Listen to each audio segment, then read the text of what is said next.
One can imagine having a holiday in a motorhome. However, having to live in a motorhome is much harder. The camper is perhaps the only thing that still remains as part of the American dream. When the Clements house was taken by the bank, they gave away their old furniture and drove to Southern California.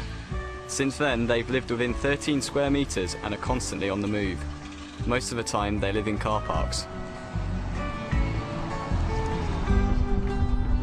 Well, who wouldn't like parking next to the beach? I mean, it's, you know, it's $1 million real estate for free, you know, and I don't have to pay taxes on it. I don't have to pay rent for it to look at it. I just pull up and there it is.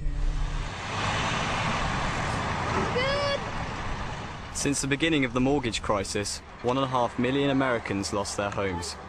Life at the roadside means a big change. The electricity now comes from a noisy generator, and the water is drawn from the public toilets at the beach.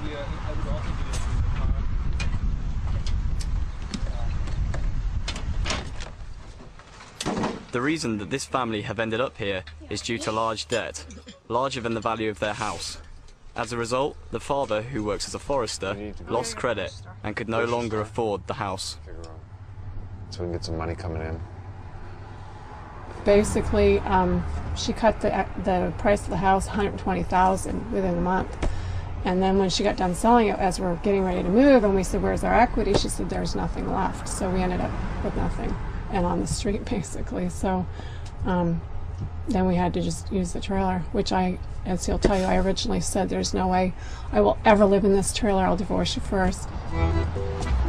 Since the mortgage crisis, the streets are filled with people for whom cars have become dwellings. But sleeping in a car in California is illegal.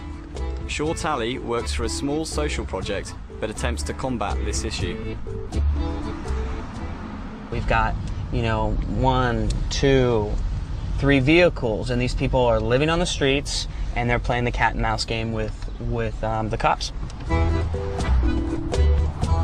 People have been buying trailers because they just can't sustain, obviously, the mortgage crisis. The bank forecloses on their house. They move into the trailer, and then they're having to find places to park the trailer, move the trailer from campground to campground. Then you're commuting more. Then you're trying to figure out where are you going to shower, where are you going to cook, how are you going to fill up with propane, where are you going to get water from. So your house has become mobile. Barbara Harvey is 54 years old and has lived in her Honda for 2 months. Her case as a victim of the US housing crisis is particularly unique, as she was one of the civil lawyers who authorized risky loans.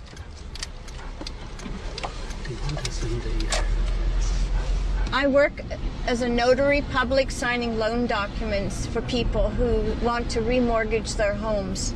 And actually, because of the financial and economic and housing crisis here in America, I actually just suddenly didn't have any work, and that was my income. I knew that once that happened, within 6 weeks after that happened, I was out of the house.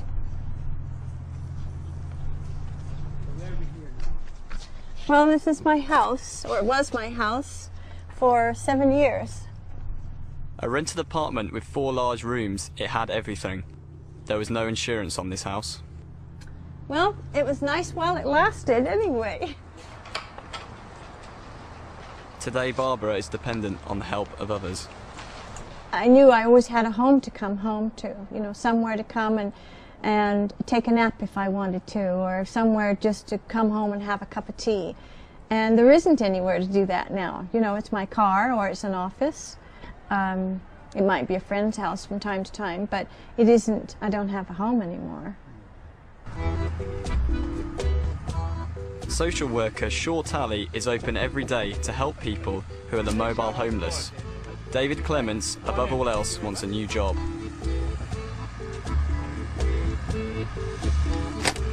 How is the job hunting going? It's going good. It's going good. Actually put an application in for the Easy Lift. Easy Lift, yeah. And Crystal told me that it fell through. It fell through. It is a vicious cycle. Without a job, no home. Without an apartment, no job. A very difficult life. Not having electricity, not being able to store food because you don't have electricity to power your refrigerator.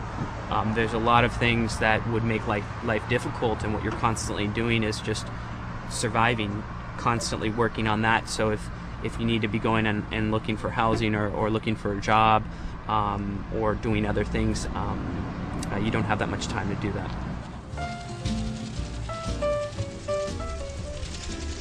Rick Siebold has solved one of the problems of everyday life. He has lived in a camper van for 25 years and is happy on the roads in Southern California. He gets power from wind and solar energy. All of that power goes into this in here.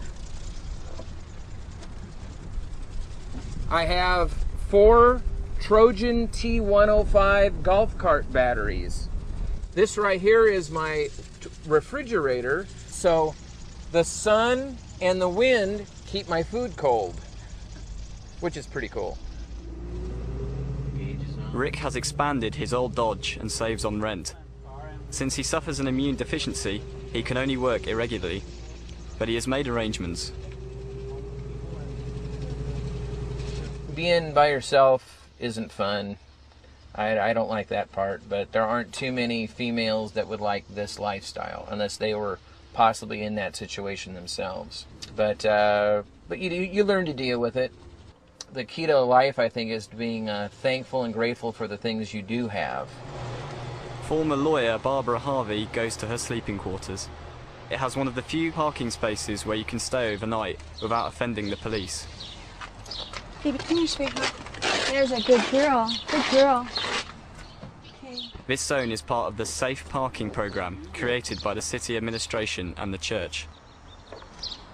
I clear this whole area at night time. I put this back in the morning like this, and I clear it at night and put it in the front and put things underneath the car.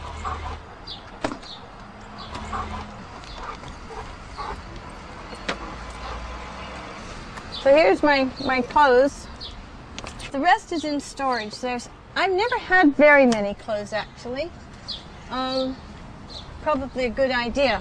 Some women have huge wardrobes, and actually mine needs to be renewed. It's getting a little bit grubby, but it's workable right now, so not to worry.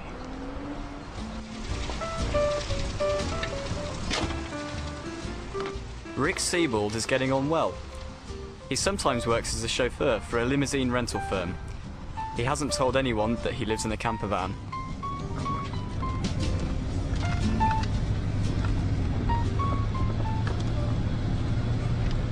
No, absolutely not. Nobody knows where I live. My boss doesn't even know where I live. I just, what they don't know doesn't hurt me. I don't share that with anybody. On the need-to-know basis. He only speaks to us because Europe is so very far from here. Social worker Shaw Talley finishes the day with a personal success. He has found an apartment for his protégée, Kathy. How do you do it? Woo! Woo!